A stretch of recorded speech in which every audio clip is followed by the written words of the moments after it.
كذلك حقت كلمة ربك على الذين فسقوا أنهم لا يؤمنون قل هل من شركائكم من يبدأ الخلق ثم يعيده قل الله يبدأ الخلق ثم يعيده فأنى تؤفكون صدق الله العظيم اللهم صل على محمد النبي الأمي وعلى آله وأصحابه وبارك وسلم رب اشرح لي صدري ويسر لي أمري واحلل عقدة من لساني يفقهوا قولي رب زدني علما اللهم أرنا الحق حقا وارزقنا اتباعه وأرنا الباطل باطلا وارزقنا اجتنابه. سورہ یونس آیت کریمہ کا نمبر 33 ہے.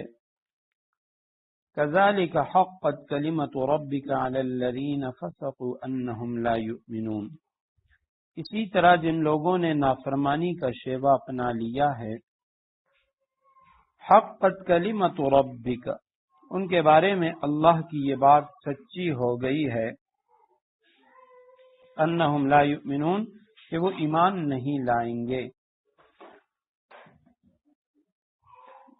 اس سے پہلی والی دو آیات میں اللہ سبحانہ و تعالی نے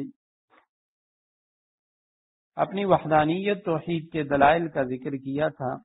کہ آپ فرما دیجئے من یرزقکم من السماء والارض امن یملک السمع والابصار امن یخرج الحی من المیت ویخرج المیت من الحی امن یدبر الامر فسیقولون اللہ فقل فلا تتقون.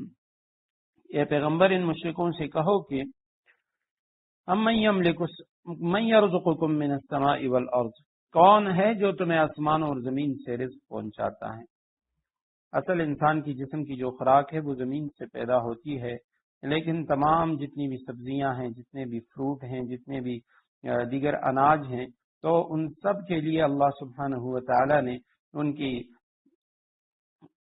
نشو نما کے لیے اور ان کی بڑھوتری کے لیے اللہ سبحانہ و تعالی نے پانی پیدا کیا ہے، اور پانی وہ اللہ سبحانہ و تعالی آسمان سے نازل فرماتے ہیں. تو اس لیے فرمایا کہ کون ہے جو تمہیں آسمان و زمین سے رزق دیتا ہے. اور دوسری تشریح اس کی یہ بھی ہے کہ چونکہ اللہ سبحانہ و تعالی نے آسمانوں پہ انسانوں کے رزق کے فیصلے فرماتا ہے. امن یملک السمع والابصار، کون ہے جو سننے اور دیکھنے کی قوتوں کا مالک ہے. سننے اور دیکھنے کی جو طاقتیں، قوت ہیں، بصارت اور سماعت، تو اس کا جو مالک ہے وہ کون ہے. ومن یخرج الحی من المیت ویخرج المیت من الحی، کون ہے جو زندہ کو مردہ سے، ویخرج المیت من الحی، اور مردہ کو زندہ سے نکالتا ہے. مختلف اس کی تشریحات حضرات مفسرین کرام نے کی ہے. پہلی تشریح تو یہ ہے کہ یہاں پہ الحی سے مراد موحد ہے، میت سے مراد مشرک ہے. کہ کون ہے جو زندہ کو مردے سے نکالتا ہے، یعنی موحد کو مشرک سے پیدا کرتا ہے. ابراہیم علیہ السلام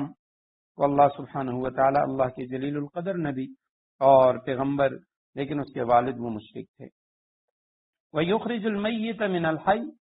اور اس کا مطلب پھر یہ ہوگا کہ کون ہے جو موحد سے مشرک کو پیدا کرتا ہے. نوح علیہ السلام اللہ کے نبی اور بیٹا یام یا کنعان وہ مشرک تھا. اور دوسری تشریح حضرات علماء کرام نے اس کی یہ کی ہے کہ حی سے مراد، زندہ سے مراد وہ چیزیں ہیں کہ جن کے اندر زندگی کے آثار موجود ہیں، اور میت سے وہ چیزیں مراد ہیں بظاہر جن کے اندر زندگی کے کوئی آثار نہیں ہیں. یخرج الحی من المیت، انڈے سے اللہ سبحانہ و تعالی جاندار کو پیدا کر دیتے ہیں، اور یخرج المیت من الحی، ایک جاندار سے اللہ سبحانہ و تعالی انڈے کو پیدا کر دیتے ہیں جس کے اندر، انڈے کے اندر کوئی حیات نہیں ہے، کوئی زندگی نہیں ہے. وَمَن يُدَبِّرُ الْأَمْرَ، تمام کاموں کا انتظام کون کرتا ہے، کاموں کا بنانے والا وہ کس کی ذات ہے. حضرت علی کرم اللہ وجہ ان کا مشہور قول ہے، فرمایا کرتے تھے عرفت ربی بفسخ العزائم، کہ میں نے اپنے رب کو پہچانا میرے جو عزائم ہیں، میرے جو ارادے ہیں ان کے ٹوٹنے کے ساتھ. میں ایک کام کا ارادہ کرتا ہوں لیکن اس طرح ہوتا نہیں ہے، ہوتا وہ ہے جو اللہ سبحانہ و تعالی چاہتے ہیں۔ تو تمام کاموں کی تدبیر کرنے والے اور پوری کائنات کا نظام چلانے والی ذات، سورج کو اپنے وقت پہ طلوع اور غروب کرنے والے، دن رات کو لانے والے، وہ کس کی ذات ہے؟ 20ویں پارے میں فرمایا کہ اگر اللہ سبحانہ و تعالی قیامت کی صبح تک رات ہی رات کر دیں، من الہ غیر اللہ یاتیکم بضیاء افلا تسمعون، کوئی ایسی ذات ہے جو تمہیں دن کی روشنی لا کر دے دے تو کیا تم سنتے نہیں ہو؟ اور پھر فرمائے کہ اگر اللہ سبحانہ و تعالی وہ قیامت کی صبح تک روشنی ہی روشنی کر دے، من الہ غیر اللہ یاتیکم بلیل تسکنون فیہ فلا تبصرون، کوئی ایسی ذات ہے جو تمہیں وہ رات دے دے جس کے اندر تم سکون حاصل کرتے ہو، افلا تبصرون، کیوں دیکھتے نہیں ہو، قدرت کے دلائل میں غور و فکر نہیں کرتے؟ اگر تم ان لوگوں سے ان بارے میں پوچھو، سماعت و بصارت کا مالک اور زندہ کو مردے سے نکالنے والا، مردے کو زندہ سے نکالنے والا، تمام کاموں کی تدبیر کرنے والا کون ہے؟ فَسَيَقُولُونَ اللَّهُ، تو یہ مشرک بھی کہیں گے کہ اللہ ہے۔ فَقُلْ أَفَلَا تَتَّقُونَ، ان سے کہو کیا پھر بھی تم اللہ سے نہیں ڈرتے؟ جب تمام کاموں کا بنانے والا، تمہاری تمام جتنی بھی طاقتیں تمہاری بدن کے اندر ودیعات رکھی گئی ہیں، ان کا مالک اللہ ہے، تو تم اس اللہ سبحانہ و تعالیٰ کی نافرمانی سے باز کیوں نہیں آتے؟ فَذَلِكُمُ اللَّهُ رَبُّكُمُ الْحَقُّ، یہ وہی اللہ ہے جو تمہارا مالک برحق ہے۔ فَمَاذَا بَعْدَ الْحَقِّ إِلَّا الضَّلَالُ، پھر حق واضح ہو جانے کے بعد الا الضلال، سوائے گمراہی کے اور کیا باقی رہ جاتا ہے؟ فَأَنَّىٰ تُصْرَفُونَ، اس کے باوجود تمہیں کوئی کہاں الٹا لیے جا رہا ہے؟ یہ مجہول کا صیغہ ہے، اس لیے اس کا ترجمہ کہ تمہیں کوئی کہاں الٹا لیے جا رہا ہے، تمہارا نفس وہ تمہیں غلط راستوں کی طرف لے کے جا رہا ہے۔ كَذَلِكَ حَقَّتْ كَلِمَةُ رَبِّكَ، اسی طرح جن لوگوں نے حقت کلمت ربک، اللہ کی یہ بات سچی ہو گئی، تیرے رب کا کلمہ سچا ہو گیا، علی الذین فسقوا، ان لوگوں کے بارے میں جن لوگوں نے نافرمانی کا شیوہ اپنا لیا ہے، انہم لا یؤمنون، کہ وہ ایمان نہیں لائیں گے، لاکھ دلائل دیکھ لیں وہ ایمان نہیں لائیں گے۔ ایک عرب بدو دیہاتی، اس سے کسی نے پوچھا کہ آپ نے اپنے رب کو کیسے پہچانا؟ جب تیرے پاس نہ کوئی رسول آیا نہ کوئی نبی آیا، پھر تو نے اللہ سبحانہ و تعالیٰ کو کیسے پہچانا؟ کیسے تو نے اللہ سبحانہ و تعالیٰ کی وحدانیت کا اقرار کیا؟ تو اس بدو نے بڑا عجیب جواب دیا، وہ کہنے لگے البعرۃ تدل علی البعیر وآثار الاقدام تدل علی المسیر فالسماء ذات ابراج والارض ذات فجاج کیف لا تدل علی اللطیف الخبیر۔ فرمایا مینگنی وہ بکری کے وجود پہ دلالت کرتی ہے، جہاں پہ کوئی مینگنی پڑی ہوئی ہو تو پتہ چل جاتا ہے یہاں کوئی بکری ہے یا بکری آئی ہوئی ہے۔ وآثار الاقدام تدل علی المسیر، انسانی قدم کے جو نشانات ہیں وہ انسان کے گزر جانے پہ دلالت کرتے ہیں کہ یہاں سے کوئی انسان گزرا ہے۔ اور پھر کہتے ہیں فالسماء ذات ابراج، یہ برجوں والا آسمان، والارض ذات فجاج، اور یہ تہ بتہ زمین، والبحار ذات امواج، یہ موجوں والا سمندر، کیف لا تدل علی اللطیف الخبیر، کیا یہ دلالت نہیں کرتا کہ وہ خبیر باریک بین ذات، جاننے والی ذات وہ موجود ہے؟ تو جن کو اللہ سبحانہ جن لوگوں نے خود کفر کو اپنا لیا ہے، اللہ سبحانہ و تعالیٰ کا کلمہ بھی ان کے بارے میں سچا ہو چکا ہے، ثابت ہو چکا ہے کہ وہ ایمان نہیں لائیں گے۔ قل هل من شرکائکم من یبدأ الخلق ثم یعید، کہو کہ هل من شرکائکم، کیا تمہارے ان شریکوں میں سے کوئی ایسا ہے جن کو تم شریک بناتے، ان میں سے کوئی ایسا ہے من یبدأ الخلق، جو مخلوقات کو پہلی بار پیدا کرے، ثم یعیدہ، پھر ان کی موت کے بعد انہیں دوبارہ پھر پیدا کر دے۔ قل اللہ، کہو کہ اللہ ہے، یبدأ الخلق، جو مخلوقات کو پہلی بار پیدا کرتا ہے، ثم یعیدہ، پھر ان کی موت کے بعد انہیں دوبارہ پھر پیدا کرے گا، فأنا تؤفکون، پھر آخر کوئی تمہیں کہاں اوندے منہ لیے جا رہا ہے۔ آپ کہہ دیجئے حل کیا من شرکائکم، یہ جن کو تم اللہ کے ساتھ شریک مانتے ہو، ان میں سے کوئی ہے ایسا، شریک کی جمع شرکا، من وہ یبدأ جو پیدا کرے الخلق مخلوقات کو، ثم پھر یعیدہ مرنے کے بعد دوبارہ ان کو پیدا کرے۔ قل آپ کہہ دیجئے اللہ ہی ہے یبدأ الخلق ثم یعید، جو ابتداءً بھی مخلوقات کو پیدا کرتا ہے اور مرنے کے بعد دوبارہ بھی پیدا کرے گا۔ فَأَنَّىٰ تُؤْفَكُونَ، آخر کوئی تمہیں کہاں اوندے منہ لیے جا رہا ہے، تمہارا نفس شیطان وہ تمہیں غلط راستوں پہ لے کے جا رہا ہے۔ تو ابتداءً پیدا کرنے والا، دوبارہ لوٹانے والی جو ذات ہے وہ اللہ سبحانہ و تعالیٰ کی ذات ہے، بلکہ سورہ قیامہ کے اندر تو فرمایا کہ ہم تمہیں دوبارہ پیدا کریں گے۔ اور اسی طرح اَيَحْسَبُ الْإِنسَانُ أَن لَّن نَّجْمَعَ عِظَامَهُ، کیا انسان یہ خیال کرتا ہے کہ ہم اس کی ہڈیوں کو جمع نہیں کر سکتے،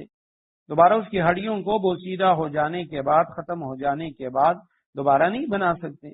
بلا قادرین علی ان نسوی بنانا، ہم تو اس پہ بھی قادر ہیں کہ ہم انسانوں کے جو بنان پورے ہیں ان کو بھی دوبارہ پیدا کر لیں۔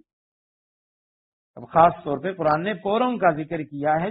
جس کو آج کل کی زبان میں ہم فنگر پرنٹس کہتے ہیں، کہ ہر انسان کا دوسرے سے الگ ہے۔ تو اللہ سبحانہ و تعالیٰ فرماتے ہیں شکل و صورت بنانا یا ہڈیوں کو جوڑنا، اس کے اوپر گوشت اور چمڑا پیدا کرنا، یہ تو کوئی مشکل کام نہیں ہے، بلکہ میں تو اس پہ بھی قادر ہوں کہ تمہارے فنگر پرنٹ جو ہیں وہ بھی دوبارہ بنا لوں۔ فَأَنَّىٰ تُؤْفَكُونَ، کوئی تمہیں کہاں لے کے جا رہا ہے۔ قُلْ هَلْ مِن شُرَكَائِكُم مَّن يَهْدِي إِلَى الْحَقِّ، کہو کہ جن کو تم اللہ کے ساتھ شریک مانتے ہو، من یہدی، ان میں سے کوئی ایسا ہے جو تمہیں حق کا راستہ دکھائے، الی الحق، حق کا راستہ دکھائے۔ قل اللہ، کہو کہ اللہ یہدی للحق، حق کا راستہ دکھاتا ہے۔ افمن یہدی الی الحق، جب اللہ حق کا راستہ دکھاتا ہے تو اب بتاؤ کہ من یہدی الی الحق، جو حق کا راستہ دکھاتا ہو، احق، وہ اس بات کا زیادہ حقدار ہے، ان یتبع، کہ اس کی بات مانی جائے، اس کی اتباع کی جائے، ام یا من، وہ شخص اس کا زیادہ مستحق ہے جو لا یہدی، یا وہ شخص زیادہ حقدار ہے جس کو خود اس وقت تک راستہ نہ سوجے، الا ان یہدا، جب تک کوئی دوسرا اس کی رہنمائی نہ کرے۔ فما لکم، بھلا تمہیں کیا ہو گیا، کیف تحکمون، تم کس طرح کی باتیں طے کر لیتے ہو، کس طرح کے فیصلے کر لیتے ہو۔ آپ کہہ دیجئے حل کیا من شرکائکم، تمہارے ان شریکوں میں جن کو تم نے اللہ کا شریک بنا لیا ہے، من کون ہے، یہدی الی الحق، جو حق کی طرف رہنمائی کرنے والا ہے، حق کا راستہ دکھانے والا ہے۔ قل آپ کہہ دیجئے اللہ ہے یہدی للحق، حق کا راستہ دکھاتا ہے۔ افمن، ابھی اس کا نتیجہ ہے کہ اب بتاؤ تو، من یہدی، جو راستہ دکھاتا ہے، الی الحق، حق کا، حق کی طرف جو راستہ دکھاتا ہے، احق کو، وہ زیادہ حقدار ہے، ان یتبع، کہ اس کی اتباع کی جائے، اس کی پیروی کی جائے، مجہول کا صیغہ یتبع، ام یا من، وہ شخص زیادہ پیروی کے، زیادہ عبادت کے لائق ہے، لا یہدی، جو خود ہدایت پہ نہیں ہے، اصل میں یہ لا یہتدی تھا، جو خود راہیاب نہیں ہے، جس کو خود راستہ معلوم نہیں ہے، الا، مگر، سوائے اس صورت کے ان یہدا، کہ اس کی رہنمائی کی جائے، کوئی اس کی رہنمائی کرے تب وہ راستے کو اسے پتہ چلے۔ فما لکم، کیا ہوا تمہیں، کیف تحکمون، تم کس طرح کی باتیں کر لیتے ہو، کس طرح کے فیصلے کر لیتے ہو کہ اللہ سبحانہ و تعالیٰ کے ساتھ تم نے ان بتوں کو بھی شریک بنا دیا، اور یہ کہتے ہو کہ ہؤلاء شفعاؤنا عند اللہ، یہ اللہ کے ہاں ہماری سفارش کریں گے، اس لیے ہم اس کی عبادت کر رہے ہیں۔ فرمائے تم غور کرو ان بتوں میں، اللہ سبحانہ و تعالیٰ کی ذات میں، ان میں کون ہے ابتداءً مخلوق کا پیدا کرنے والا، پھر دوبارہ مرنے کے بعد انہیں لوٹانے والا، اور اسی طرح سیدھا راستہ دکھانے والا، تو اللہ سبحانہ و تعالیٰ کے سوا کوئی نہیں ہے۔ ان آیات میں بار بار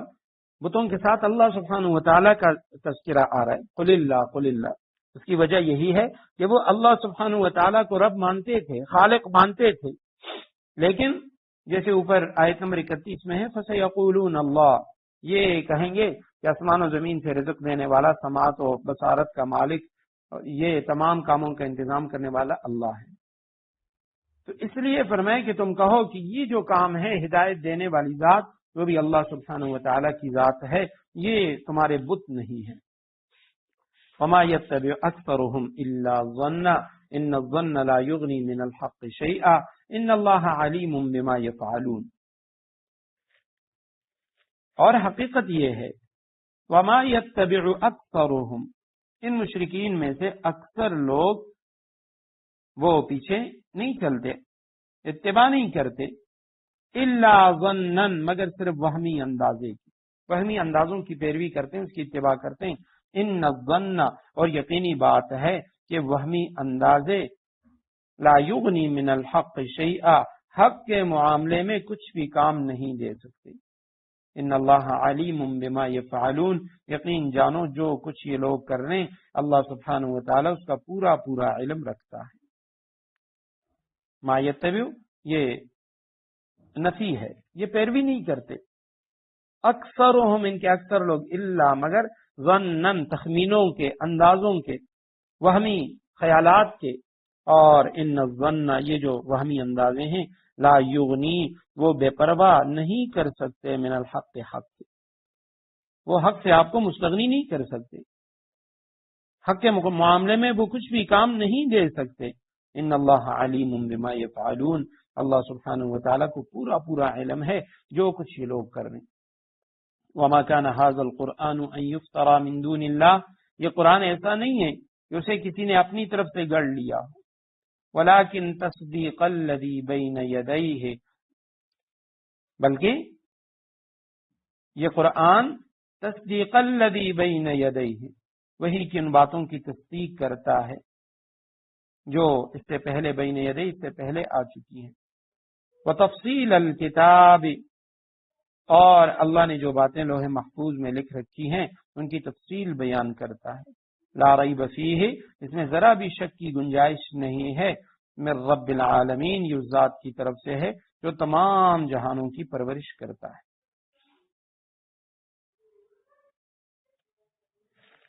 وما کانا، نہیں ہے، ھذا القرآن، یہ قرآن، ان یفترا، کہ اس کو گڑھ لیا گیا، افترا کے اصل معنی جھوٹ بولنا، تو ان یفترا یہ کہ یہ قرآن گڑھ لیا گیا ہے، اپنی طرف سے یہ بنا لیا گیا ہے، ولیکن، لیکن، ہاں، من دون اللہ، اللہ کے علاوہ، ولیکن، لیکن، ہاں یہ بات سچی ہے، تصدیق الذی، یہ تصدیق کرتا ہے ان کتابوں کی، ان چیزوں کی، بین یدیہ ہے جو اس سے پہلے آ چکی ہیں۔ تصدیق کے بارے میں پہلے بھی ہم پڑھ چکے ہیں کہ تصدیق کے دو معنی ہیں، ایک تو تصدیق کا معنی قرآن کریم میں جہاں بھی آتا ہے کہ تصدیق الذی بین یدیہ، یہ کتاب سورہ مائدہ کے اندر خاص طور پہ تورات، زبور، انجیل اور قرآن کا ذکر ہے، اور وہاں پہ بار بار اس چیز کا ذکر ہے کہ یہ اپنے سے پہلے کتاب تورات اور انجیل ان کی تصدیق کرتا ہے۔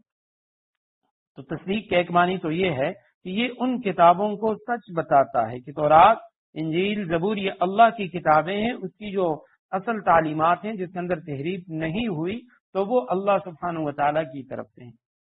اور تصدیق کا دوسرا مطلب یہ ہے کہ یہ کتاب مصداق بن کر آیا ہے، تورات، زبور، انجیل کے اندر بعد میں آنے والی جس کتاب کی پیشگوئیوں کا ذکر ہے تو یہ وہی کتاب ہے، تو یہ مصداق بن کے آیا بین یدیہ، اپنے سے پہلے جو کتابیں آ چکی ان کی۔ وتفصیل الکتاب، اور یہ تفصیل ان کی، یعنی جو باتیں اللہ نے لوح محفوظ میں لکھ رکھی ہیں تو یہ ان کی تفصیل بیان کرتا ہے۔ کتاب سے مراد لوح محفوظ، تفصیل سے مراد یہ ان کی تفصیل بیان کرتا ہے۔ یہ خلاصہ ہے، تفصیل ہے اس کتاب کے اندر، لوح محفوظ کے اندر جو باتیں لکھی ہوئی ہیں تو ان باتوں کی۔ لا ریب فیہ، اس کتاب کے اندر کوئی شک نہیں، شک کی گنجائش نہیں ہے اس کتاب میں، من رب العالمین، اس ذات کی طرف سے جو تمام جہانوں کی کا پروردگار ہے، تمام جہانوں کا پالنے والا ہے۔ تو کتاب کے اندر فرمایا لا ریب فیہ، اس کتاب کے اندر کوئی شک نہیں۔ اور سورہ بقرہ کے اندر ہم پڑھ چکے تھے، سورہ بقرہ کے آغاز میں فرمایا ذالک الکتاب لا ریب فیہ، اس کتاب کے اندر کوئی شک نہیں، اور پھر اسی صورت میں آگے جا کے فرمایا وَإِن كُنتُمْ فِي رَيْبٍ مِّمَّا نَزَّلْنَا عَلَىٰ عَبْدِنَا، اگر تم لوگ اس کتاب میں شک کرتے ہو جو ہم نے اپنے بندے پر نازل کیا۔ مشرک ان کے بارے میں فرمایا کہ وہ لوگ تو شک کر سکتے ہیں اور وہ شک کر رہے ہیں، لیکن حقیقت میں کتاب کے اندر شک کی کوئی گنجائش نہیں ہے۔ اگر کوئی غور فکر کرے گا تو اس کے جو شکوک و شبہات ہیں وہ دور ہو جائیں گے۔ ہم یقولون افترا قل فاتوا بسورۃ مثلہ وادعوا من استطعتم من دون اللہ ان کنتم صادقین، کیا پھر بھی یہ لوگ کہتے ہیں افترا ہو، پیغمبر نے اسے اپنی طرف سے گڑھ لیا ہے۔ قل کہو کہ فاتوا بسورۃ مثلہ، تم بھی اس جیسی ایک ہی صورت گڑھ کر لے آؤ، وادعوا، اور اس کام میں مدد لینے کے لیے تم بلا لاؤ، من استطعتم من دون اللہ، اللہ کے سوا جس کسی کو بلا سکو، ان کنتم صادقین، اگر سچے ہو۔ الیاذ باللہ، جس طرح مشرکین ان کا دعویٰ تھا کہ یہ قرآن کریم رسول اللہ صلی اللہ علیہ وسلم نے اپنی طرف سے گڑھ لیا ہے، اور پہلے بھی اسی صورت میں گزر چکا کہ وہ کہنے لگے کہ اس قرآن کے علاوہ کوئی اور قرآن لے آ، اس قرآن کو تبدیل کر لے، ائتی بقرآن غیر ھذا او بدلہ، یا اس کے اندر کوئی اور قرآن لے آ یا اسی کے اندر تبدیلیاں کر لے۔ تو رسول اللہ صلی اللہ علیہ وسلم نے فرمایا یہ میرا کام نہیں ہے، میں تو صرف وہی کی پیروی کرتا ہوں۔ تو اگر تمہارا دعویٰ یہ ہے کہ یہ کتاب اس پیغمبر نے اپنی طرف سے گڑھ لی ہے، تو یا رسول اللہ اس کا آسان جواب ہے کہ آپ کہہ دیجئے فاتوا بسورۃ مثلہ، تم ایک سورت جیسی لے آؤ، فصاحت و بلاغت کے لحاظ سے، اور اسی طرح گزشتہ اقوام کے جو واقعات ہیں اس کے حوالے سے، قیامت تک آنے والی جو خبریں اس حوالے سے، اور اسی طرح قرآن کریم کے اندر دیگر جو خصوصیات اللہ سبحانہ و تعالی نے رکھی ہیں اس حوالے سے کوئی بھی صورت لے آؤ، اور ودعو، پکارو، من، ان لوگوں کو استطعتم، جن کو تم پکار سکو، بلا سکو، لا سکو، من دون اللہ، اللہ کے سوا جس کسی کو بلا سکو بلا لاؤ، ان کنتم صادقین، اگر تم سچے ہو۔ تو یہ قرآن کریم میں کئی موقع پہ یہ مشرکین کو چیلنج دیا گیا، کہیں پہ فرمایا قرآن جیسا قرآن لے آؤ، کہیں پہ فرمایا فاتوا بعشر سور مثلی، 10 صورتیں لے آؤ، اور یہاں پہ فرمایا فاتوا بسورۃ مثلہ۔ اور سورہ بقرہ میں ان کنتم فی ریب مما نزلنا علی عبدنا فاتوا بسورۃ من مثلہ وادعوا شہداءکم من دون اللہ ان کنتم صادقین۔ تو تم کوئی سورت، کوئی آیت، اور سورہ بنی اسرائیل میں وہاں پہ فرمایا قل لئن اجتمعت الانس والجن علی ان یأتوا بمثل هذا القرآن لا یأتون بمثلہ ولو کان بعضهم لبعض ظہیرا، یہ سارے انسان اور جنات اگر مل کے قرآن کریم کا مقابلہ کریں تو قرآن کا مقابلہ نہیں کر سکتے۔ ڈاکٹر وہاب الزحیلی جنہوں نے تفسیر منیر لکھی ہے، عربی میں ان کی تفسیر ہے، تو اس کے مقدمے میں شروع میں انہوں نے قرآن کے اعجاز پہ کلام کیا، اور وہاں ایک واقعہ نقل کیا کہ رسول اللہ صلی اللہ علیہ وسلم کے پاس مشرکین کا ایک وفد تھا، اور یہ مشرکین مکہ یہ یہودیوں سے جا کے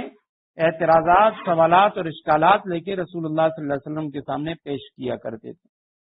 مختلف مواقع پہ۔ انشاءاللہ اس کے بعد سورہ یوسف میں وہاں پہ آئے گا، رسول اللہ صلی اللہ علیہ وسلم سے انہوں نے یہ بھی سوال کیا تھا، یہودیوں نے کہا تم ان سے پوچھو کہ یہ بنی اسرائیل مصر کیسے آ گئے تھے، ان کا اصل جو وطن ہے، آبائی وطن وہ تو بیت المقدس شام تھا، تو شام سے یہ مصر کیسے آئے بنی اسرائیل؟ اللہ سبحانہ و تعالیٰ نے قرآن نازل فرما دی۔ تو اسی طرح ایک موقع پہ ان لوگوں نے آپس میں مشورہ کیا اور کہنے لگے کہ محمد صلی اللہ علیہ وسلم تو کہتے ہیں یہ قرآن عربی کی کتاب ہے، تو آپ ایسا کریں اس کے پاس جائیں اور اس کو کہیں کہ یہ کیسی عربی کی کتاب ہے، اس کتاب کے اندر تو کچھ الفاظ ایسے ہیں جو عربی کے نہیں ہیں، جو عجمی ہیں، جو آج تک کبھی ہم نے نہیں سنے۔ تو ان الفاظ میں سے انہوں نے کہا حضوبہ کا لفظ ہے، عجاب کا لفظ ہے، کبارہ کا لفظ ہے، تینوں الفاظ قرآن کریم کے اندر موجود ہیں، لیکن یہ عربی کے کلمات نہیں ہیں۔ آپ صلی اللہ علیہ وسلم نے فرمایا اپنے کسی بزرگ کو، اپنے کسی بوڑھے کو، اس کو بلا لے آؤ میرے پاس۔ کہتے ہیں ایک بوڑھے کو لایا گیا، آپ صلی اللہ علیہ وسلم نے اسے کہا کھڑے ہو جاؤ، وہ کھڑا ہوا، پھر فرمایا اجلس، بیٹھ جاؤ، وہ بیٹھا، پھر کھڑا کیا، پھر بٹھایا۔ 2-3 بار جب آپ صلی اللہ علیہ وسلم نے یوں کیا تو وہ بوڑھا کہنے لگا یا محمد